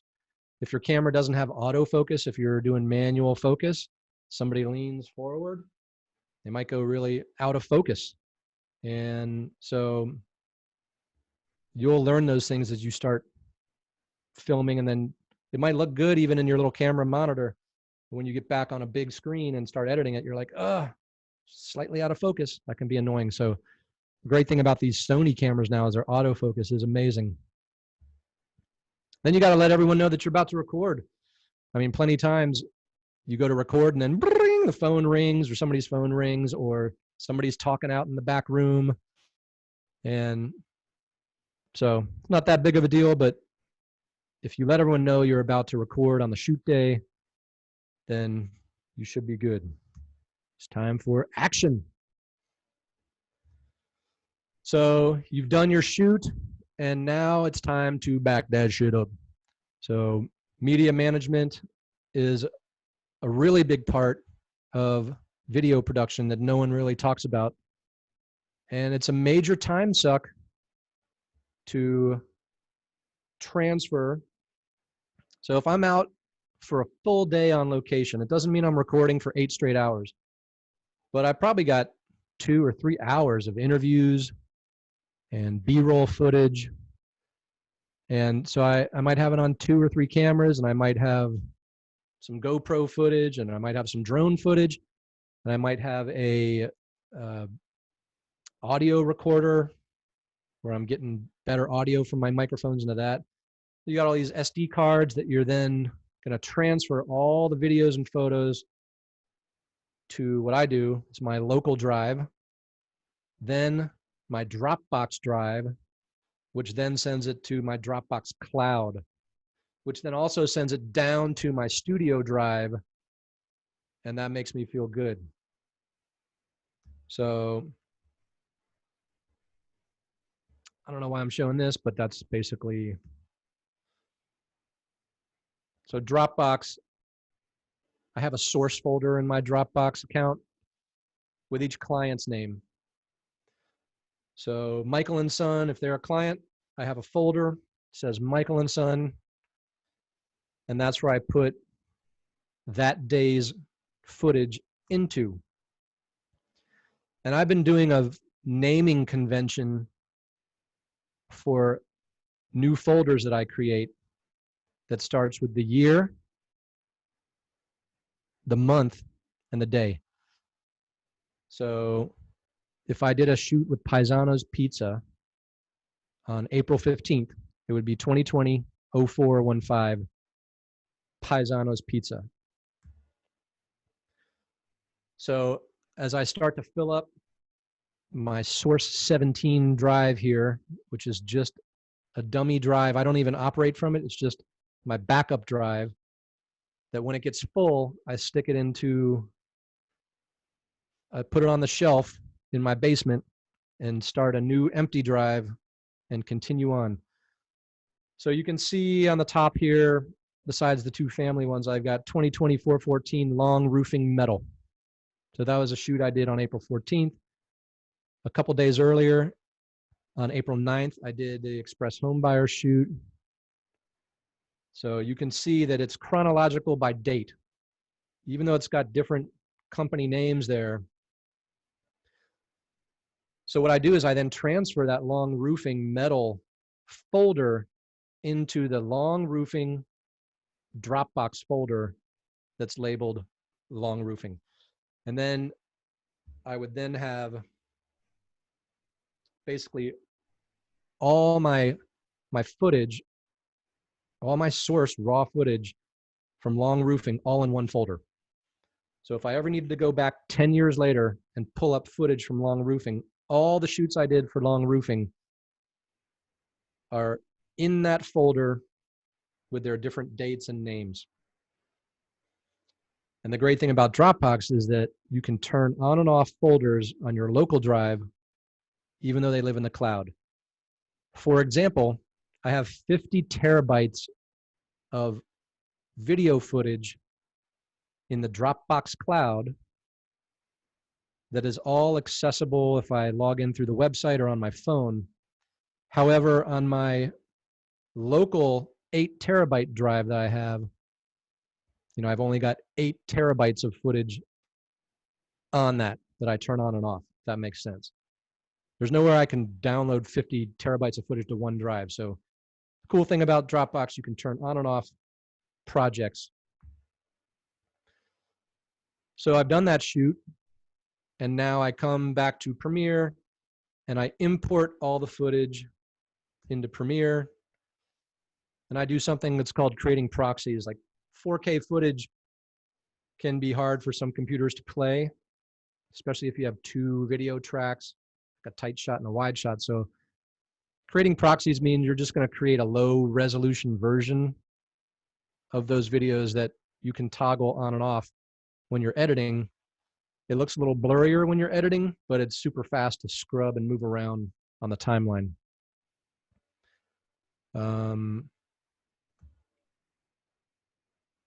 So here's an example of Dropbox with, like, under Beacon Roofing, source, Beacon Roofing. I've got some of the different shoots I've done for Beacon Roofing. I can easily access that stuff. And on top of all that, I keep track of my projects on a spreadsheet. It's my own personal little tracker of what I've completed and what I still have to do. Looks like a lot of stuff there, but I've been using that for 10 years now. So you did the shoot, you've backed up all your footage, you brought it into Premiere. Now this is where the magic happens. You got to import your assets. You got to chop up the footage. And back to assets. So assets are the video that you just shot. Maybe there's a voiceover that somebody did or you're getting from somebody, and there's music that you got to pick out. Maybe there's some photos or logos, or you're typing in titles, or some sort of animation. Those are assets that you're importing into your project. It's no different than going to the refrigerator, pulling out a bunch of food and condiments and putting them on the table.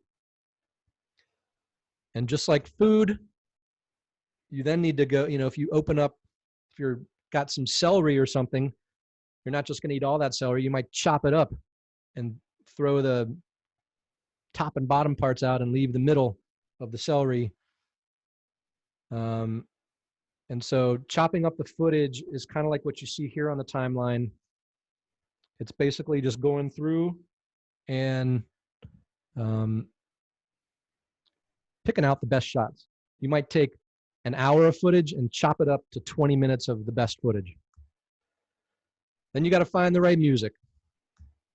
So people were asking the other day about some places to go to. I use this artlist.io. It's great with good sounding music, and it's a annual subscription. Costs $200, which sounds like a lot, but normally you're paying $20 for a song. So if you think over the course of a year you might use more than 10 songs, then a subscription service is going to be better for you to use. I use this place called pexels.com to find free videos and photos. That's totally free, no subscription, but not the greatest content. And then I also use Envato Elements, which is a great resource for stock video, After Effects templates, photos, music, sound effects. That's also like $200 a year, but has tons of good stuff. I use this regularly, almost on every project. Now that you got all that stuff, you gotta make your meal. You gotta assemble your story, and so that's kind of the hardest part, and that's what takes time to learn and work back and forth with a client on how you're gonna tell your story. When it comes to interviews and things like that, you just got to listen to everything. You have to start thinking about what's the very first thing your story is going to say. What's the very beginning going to be like? I often go chronological and I start with a song. Is this song the right tone? And put a logo there, and then maybe take a sound bite from somebody that's pretty jarring and eye-opening, and then maybe throw some B-roll footage in, and then continue on. So storytelling is the hardest part. That's another master class on its own. Something I've done over the years is sync to the beat of the music. So when I do find the song, I like to, if you look at the bottom where that audio file is, in Adobe Premiere, as you're listening to the song, you can tap, and a little marker will appear on the audio waveform, and it makes it easy for you to snap your video into those marker spots. And then things are changing to the beat, and that's just something I've always done, and it's just my style. So I like trying to match things up to the beat. So you made your video. Now it's time to export a draft. So you got to render the video. Most videos are going to have a lot of revisions. So be prepared to go back and forth with the client. You're going to make your master version that you can kind of keep. And some people may say, can you make a smaller version for me? You can do that. And you got to, again, follow up with your client. Sometimes you send them the video and then you don't hear anything for a week. You're like, what's going on? Maybe your email went to their spam folder or something, but you got to follow up so you can get paid. So as I started off in my career shooting little weddings and things like that, I've evolved to being able to do corporate events, live events, commercials, highlight reels, headshots, conferences, documentaries, instructional videos, products, sports. When you're running a business, you got to learn about income versus expenses. How much are you making every month, and what are you paying to people every month? A credit line is not income, so credit cards don't count. To be successful over the years, you have to have more income than expenses. It sounds pretty basic, but it's kind of a motto you should start living your life by starting now. Because the reason is you need to pay yourself. So I would like for you guys to be paying yourself 10 or 20% of what you get paid. Sounds funny, right? You get paid. Let's say you get paid $50,000 or $4,000 a month. You should be paying yourself $400 a month. Money that you're not going to touch for a long, long time, because that $400 is going to turn into $4,000 over 20 years. So before you become just a middleman of making $50,000 and then paying everyone else $50,000, meaning your rent. So of that $4,000 a month, maybe you have $1,000 is for rent, and $400 is for a car, and $1,000 is for food and nightlife and clothes and camera and this and that. And so you brought in $4,000 and then you spent $4,000. You have just become a great middleman that never makes any money. So a smart middleman is going to take 10 or 20% off that and stick it in their back pocket. You need to pay yourself. When you do pay yourself, invest that money. Something I've been doing for many years. And I started with $50 a month and I moved it up and up and up. And so that has been one of the best things I've ever done is to pay myself every month and not really stress about it or care too much. And it takes away a lot of stress when you have some money saved up in the bank. Even if you're kind of living paycheck to paycheck and you're building up some money that you don't want to touch, it is gonna make you less stressed than if you don't have any money saved up and you're living paycheck to paycheck. So I have an E-Trade account. You can get a Robinhood account. Right now, to trade stocks and things like that is essentially free. It used to cost $10 to buy a stock or sell a stock. Those fees have all gone away. So Robinhood and E-Trade, they're all free platforms. Just got to start with some money and then start thinking about what to invest in. Should I buy some Bitcoin? Maybe, maybe not. Should you buy Apple? Probably. They're the richest company in the world. They're not going to go out of business. Apple's stock today is $200 a share. Apple's stock price 10 years ago was $40 a share. So if you invested $1,000 10 years ago, you probably have $5,000 today. I bought Facebook stock when it was $21 a share. Now Facebook is at, let's just say, $200 a share. It's gone 10x. And I bought $3,000 worth of Facebook, and it's now worth $30,000. So please pay yourself and invest that money into what I would call blue chip stocks, big names that probably aren't going to go out of business. So be curious when you got that camera around your neck. Look for the shots, look for the angles, understand wide versus tight and the benefits of a lens. Practice your timing.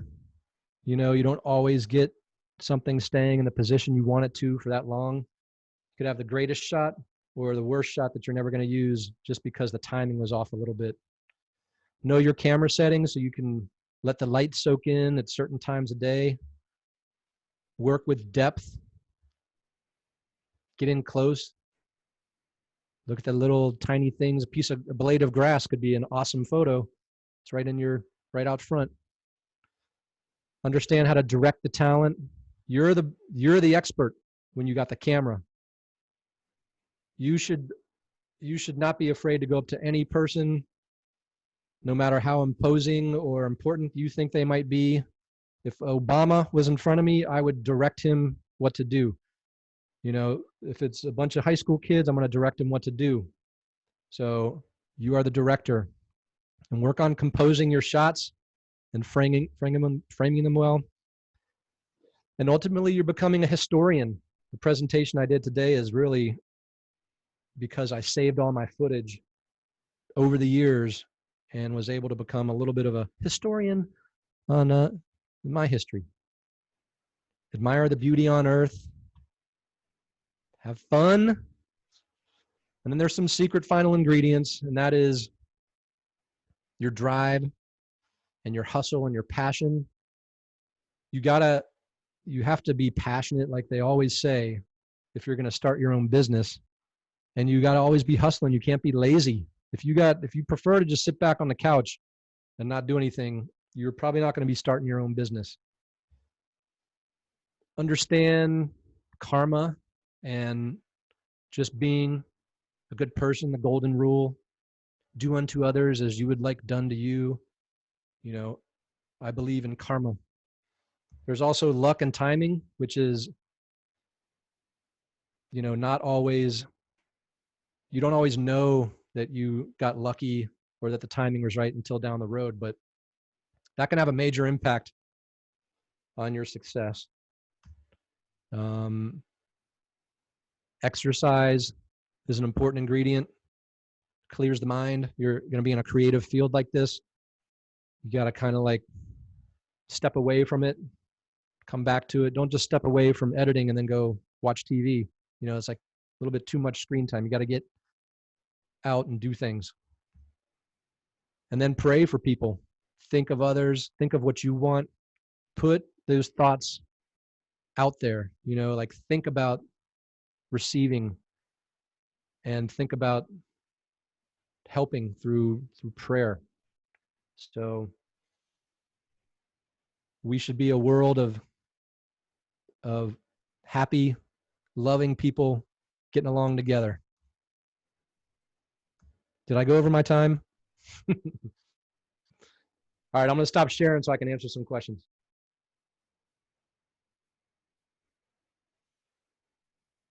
Cool. So let me run through these chats real quick and see if there's any questions in there. Hey guys, how do you think? Happy birthday out there. Happy birthday, Tyler.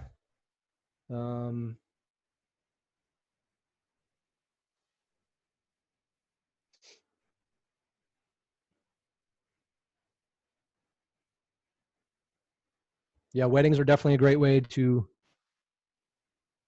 learn all about how to shoot events. And they are good money. They're just a different type of time suck.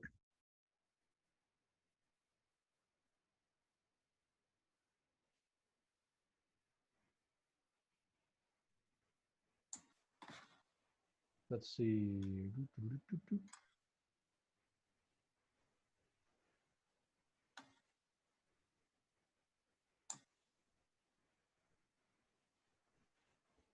And feel free to shout out any questions right now as I'm reading through. How far are you going back? I know the most immediate one, Jim, is from Tanisha. Do you have any tips or recommendations for building websites? So you can build a website on WordPress. You go to wordpress.com or .org, and you can start building a free website. First step is you have to, again, what is your company name? What's the name of your website?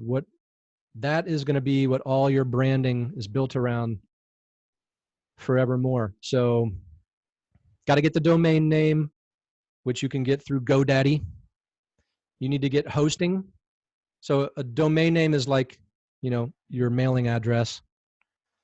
A GoDaddy hosting account is like buying a plot of land. And then a WordPress website is like building the house. WordPress is a free platform where you can add pages, a new page or a new section. You can upload photos, you can type stuff up, you can embed videos. So check out WordPress. I mean, there's all sorts of free website platforms to build it out. Here's one question right up your alley from Matthew. By establishing your identity on sites like SBA or Maryland Business Express, is that the same as establishing copyright or completely different? That has nothing to do with copyright. You're just registering your entity as a business so that you are legit. Copyright is, are you saying like, hey, if I take a photo and somebody takes it or uses it? I mean, that's more dealing with lawyers and legal stuff. Somebody has an interesting question. I can answer it for him, but I'll let you answer it. Nicholas said, how patient did you have to be starting out? It seems that there were so many things to think about starting a business. Did you ever feel antsy or unproductive if you didn't see your effort translate into progress? Jim's a patient dude. Go for it. Yeah, I'm pretty patient, but when you have, there's no guaranteed income for me tomorrow. And so I don't have a 9-to-5 job with a guaranteed salary. And I've learned over the years that there are busier time periods and there are, times of the year that aren't so busy, like August. A lot of people are on vacation. A lot of businesses are on vacation. A lot of people are not focused on, they're taking a break. Same with Christmas time and the holidays and the winter. But the spring and the fall, that's where people kick back up and the action starts. So I know that I'm going to have lighter months in the winter and summer and I'm going to have busier months in the fall. I usually have 1 month that's double my production, like my average income each month in the fall, in the summer. I mean, in the spring, I have a double month in the fall and I have a double month in the spring.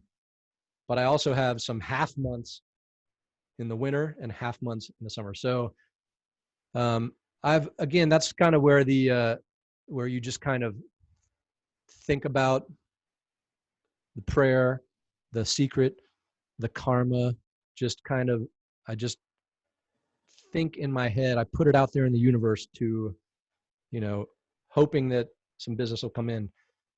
And it has. I mean, my calendar is only booked up like 2 weeks out at a time, typically. So I don't have anything booked up for May and June and July, but every day I get phone calls, every day I get emails for business. So this business is kind of like percolates, and different people come in at different times, and I don't know why it works out like that, but it does. Taylor has a question. What business structure do you recommend for those starting out?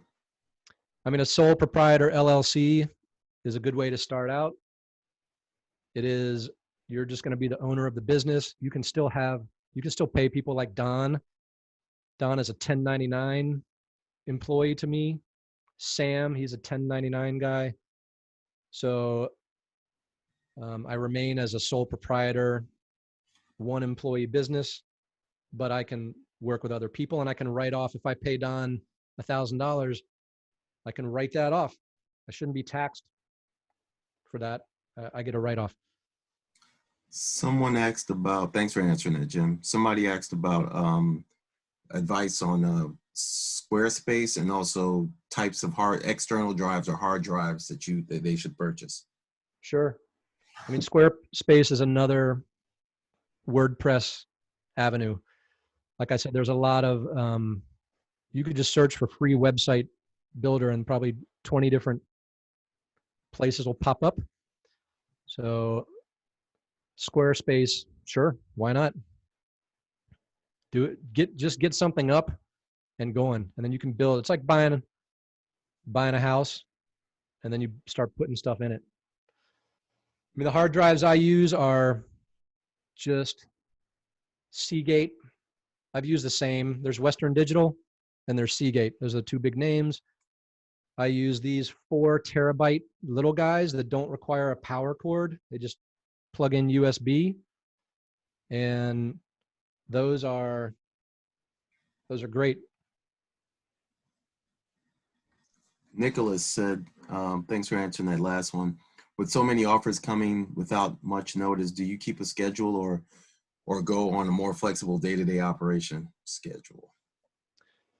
I mean, my schedule is my calendar. Yeah. So I have a calendar that has my shoot days put in there. Everything else is flexible, like my editing times and what I choose to work on. So right now I have 5 different editing projects in my rotation. I've got to do something for Michael and Son that I got to get out to him. I've got a project on social distancing with Beacon Roofing that I just sent to the client, so I'm waiting back on their notes. But I can kind of shift that around. If I want to go ride my bike right now, I can just go do it unless I have a deadline. So you have to understand which clients have tight deadlines versus the projects that can go along. But I also work at night, when it comes to editing and my kids are asleep and my wife's doing something, I'll just be in my office here knocking out 2 hours of billable work. I'm billing hours. It's about billing hours when you're editing, and it's about getting those half day and full day shoot contracts when you're shooting. Big Jim, we're narrowing down an hour, but there's 2 more questions I saw in there. Kenny saw in there. How often do you update your gear? So cameras like the Sony A7 III, if they come out with a Sony A7 IV and it's got 120 frames in 4K and all the specs that I'm dreaming of, then I'll sell my A7 IIIs and buy the A7 IVs. But like I'm saying, the tripods and some of those other things like lights, I don't I don't upgrade too often. That's more like once every 5 years. But I mean, technology moves fast, so I would also recommend buying high quality stuff. You know, I know Taylor talked about the Mevo camera, but I wouldn't waste money on a Mevo camera. I would I would invest in a better camera. I would invest in a better light if you have an option. Wait a little bit longer, save up and get the better light. There's so much research and so many videos and so many chat forums that you can read through to find out if a product's good or not. So don't get baited in by whatever the product description is. Like do the reviews on the products. Big Jim, this is the last two questions. I'll go for as long as you guys want to. We don't need to stop at 3. How does royalties work on the work that you do? So I use royalty-free music and photos and videos. Early on, I used to just throw any music in there, but then you would notice that on YouTube, it would get flagged. If I put a Beyonce song on something, it's just going to get flagged. So that's why Artlist and Envato Elements, the Audio Jungle websites that's what I use for every single project. And now I've got 2,000 royalty-free songs sitting in a folder that I'll just go and use. Some of them you probably got to look a little even closer at, you know, maybe you're only supposed to use this for up to an audience of 10,000. I'll be honest, I just use something until somebody flags me, and then I'll remove it if I need to. So probably not the most probably not supposed to do that, but that's what I do. I haven't really been caught or snagged for anything over 20 years. Jim, what's the biggest mistake you've learned from being in business? That's from Renee. Well, thanks for answering that too for Keyshawn about royalties. I mean, there's a lot of mistakes that will happen throughout. There's mistakes like losing somebody's footage during a project, or not having something, or I did a photo shoot with Carly Fiorina, who was running for president of the United States. She wanted some headshots, and at the time I didn't have studio flashes. This was like in 2009 or something, and I photographed her with just video lights, and it just didn't come out so great. That was a mistake, and I ended up buying studio flashes right after that, and now all the headshot photography looks fantastic. I don't know. I mean, I don't have like a single big mistake. They're all kind of learning experiences. Jim, I'm trying to read everyone's thoughts. What else you got? Yeah, I'm trying to read their thoughts. It seems like you've done pretty well over the years. What would you do differently? If it's anything that you would do differently. Regarding business. I mean, I kind of made the choice. I could have gone and started hiring more employees and growing the business and becoming a bigger operation and having more people do the work for me while I sit back and do higher level stuff. But managing a lot of people is really like babysitting. It is somebody calling in sick today and somebody screwing up potentially on this project and ruining your reputation. So the main thing I wanted is to have my reputation be, you know, the greatest that it could possibly be. And I have kind of just cut back on employees and just made it, I do everything. I'm kind of a one-man show, but it puts a control on my reputation and puts it's all on me. But I don't know if that answers the question, but that answers it. Kind of. Professor Beth, Professor Kenny, do you have any shooting questions for the amazing instructor? Beth, Kenny, any questions from y'all? No, so any questions from you two? So what about if you don't have a lot of money to start your business with? What would you suggest as like a student's first step should be? So everyone has a video camera in their pocket. So I wouldn't worry about the camera yet. And that's where I might get the sound and the lights. So that's where you would invest in a good microphone. You know, if you're going to be interviewing people, you can still interview them with your iPhone, but you've got some lighting on them and you've got a lapel mic that's recording it. And so maybe for $1,000, you can have some good lighting, a little tripod, and some good sound, but your iPhone. And that'll appear like a good production, in my opinion. It's like this, what I'm shooting right now. I got some lighting, I got some good sound, and a 1080p web camera. So that makes it work. what else you got? I don't see any more questions in here. Some folks are starting to leave. Kenny, you got anything? Nothing? I think everything was covered. I mean, it was a lot. I was taking notes myself. Jim was definitely dropping some real gems there. Thank you. Yeah, really great advice. Yeah, Jim, I'm getting a lot of thank yous that are coming down the pike, man. I think you just provided just a wealth of just background information. The 2 workshops early this week were real creative. It was just kind of a go-getter, you know, start your own show, the creative process behind it, storytelling, just kind of impactful stories of looking at how video production creatively operates. But I think you did the 3rd workshop really broke down the foundations of video production and video production business, which I think a lot of the students were looking for. If I can echo what they're saying, really what they're looking for. And all I can say is hopefully the school will have us back when we get through COVID. We could do a little bit more extensive workshops in person. Maybe still keep our social distancing, but how many people out there are trying to get into the video side of things? A lot of you, or is anyone there also just trying to start a business in general? Maybe not video related, but a business? Gotcha. Matthew, what are you trying to do? I'm trying to create a motion comic fantasy adventure web series. And how are you making that? So I'm making it, what I do is that I'm pretty much like the head writer on the group.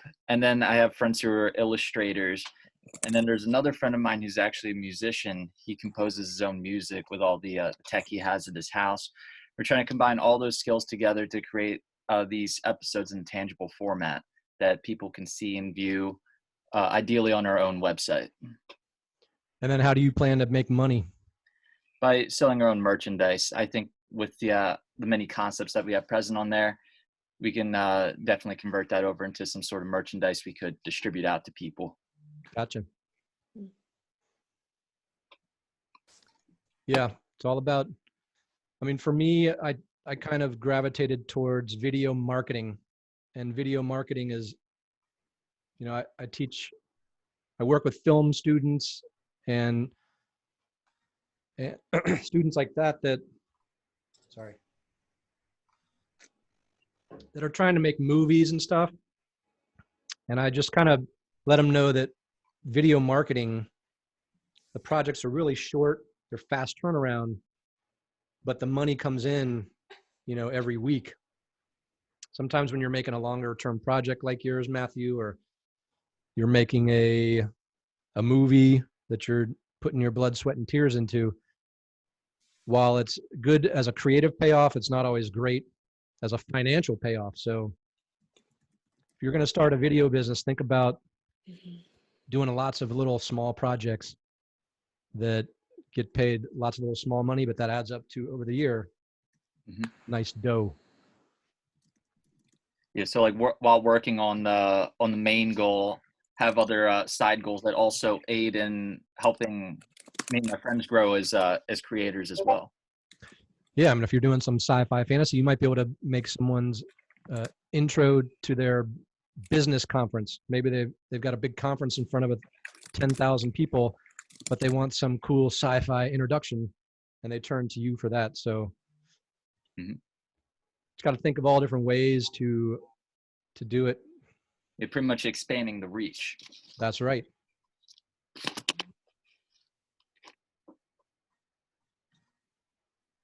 What else? Anyone else out there? Any more biting thoughts or questions? This is one time only you can get them. Afterwards, I'm not going anywhere. Available. No, I'm joking. We'll be available. Just a couple of people were asking. This workshop will be available. A link will be sent to Professor Kendrick and Professor Beth, so you guys can have a copy of it, and also the slides. Jim, I'll touch base with you afterwards, so the slides will be sent to you guys also as a reference, so you guys can have some things to take, do some more extensive notes and working on your plans. Cool.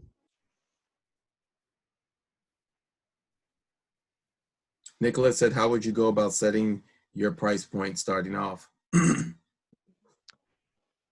kind of like, what is the market bear? So it depends on who you're dealing with. If it's a family friend, they may want the family discount. If it's so right now for video production, I charge $500 an hour, and for editing, I charge $250 an hour. But for, let's say, like Iman, the ESB advertising, because I've been doing 15 years of work with him, my pricing for him is $150 an hour instead of $250 an hour. And when I shoot for him, instead of $2,500 a day, I only charge him $1,500 a day, but he's given me a lot of repeat business. So some clients, you do the retail rate because you might only, it's the first time you've ever met them. And so you might give them a higher price. But it also kind of depends on what your skill set is. Like, what does your video look like? If you make a video that looks comparable to my video, then maybe you should be charging $2,500 a day also, if you can get it to look and sound and be that good. And I still get tons of people that are price shopping, and when they see my prices, they're like, whoa. So I don't really want them as a client. However, if you're just starting out and you're hungry, $300, that might not be bad. I get $300 to go shoot a video and edit it, and I got nothing else to do. Sounds like fun. It's doing what I've been doing, and I'm getting paid $300. I've done tons of shoots, and the promoter calls me up and say, hey, can you come down to the club tonight? $500 cash. Again, normally I'd charge a corporate client $1,500 to $2,500 to come out for 4 to 8 hours. But if it's a nightclub shoot and Jay-Z is going to be there, and I'll get $500 cash and a few Heinekens, even though I'm working from 10 p.m. to 4 a.m., 6 hours, I think of, man, that's going to be, if I get some shots of Jay-Z, that's going to go into my portfolio. I can put that on the home page of my site. That's definitely going to add, maybe I'll get a big contract because of that photo.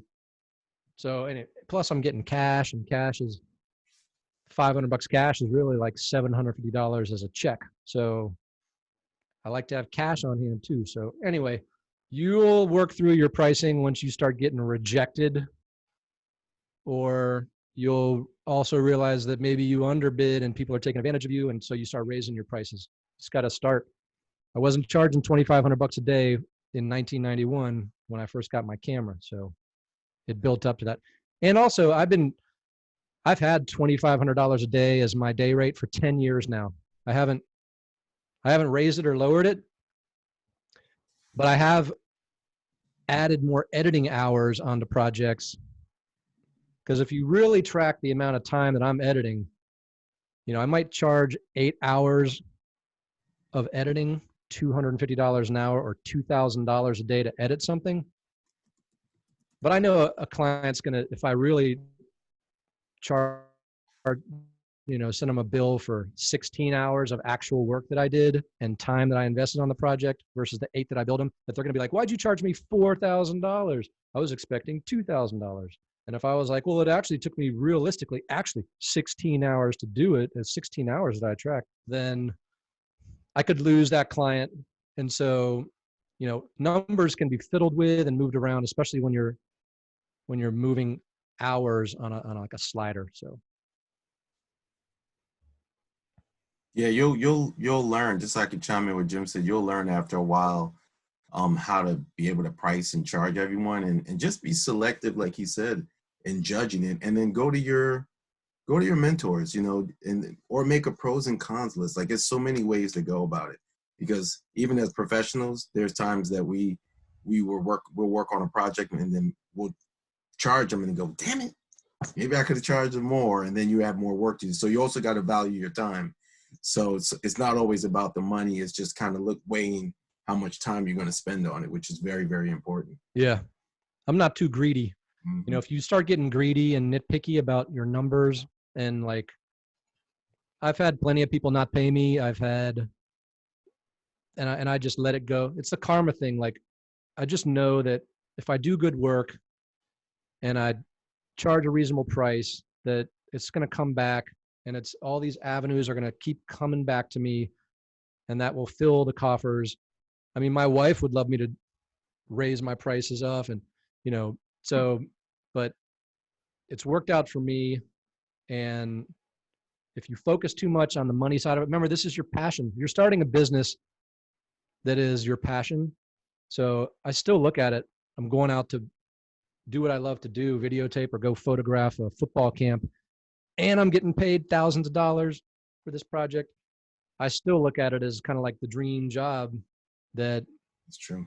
that is that I shouldn't take for granted, and I shouldn't be too greedy.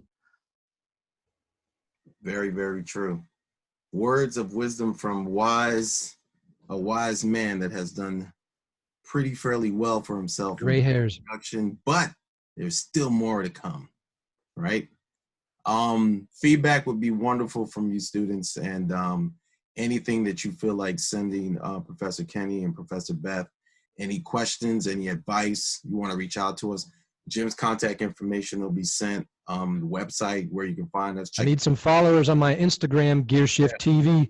Yes, yeah, please go to all our handles. Go to Jim's handle. It's on his shirt, at gearshift.tv. Please like it. Please follow. It's a great I'm way. trying to break 450 Yeah. on Instagram. Trying to catch up to Don. He's got like 2,000. I don't know how I have 2,000. And I will say that I haven't really, when it comes to social media, it is a marketing time suck that I have not really found is like the greatest. I don't get a lot of business through Instagram. I don't get a lot of business through Facebook. I don't get a lot of business through LinkedIn. I get a lot of business through people that I've known throughout my whole life that finally reach out to me because they're now the director of marketing for their company, and they know I've been doing video forever, and they've, so like new followers and stuff doesn't necessarily translate to business, FYI, at least for me. Still follow us because we want to hear from you. We want to hear how you guys are doing. We want to follow you back, see what type of work you're doing as well. All right. Well, Big Jim, I see a couple of students are starting to drop off the list, man. Y'all please thank Big Jim. Wave, round of applause, anything. Thank you so much. Thank you so much. Thank you, guys. Thanks for having me. Thank you.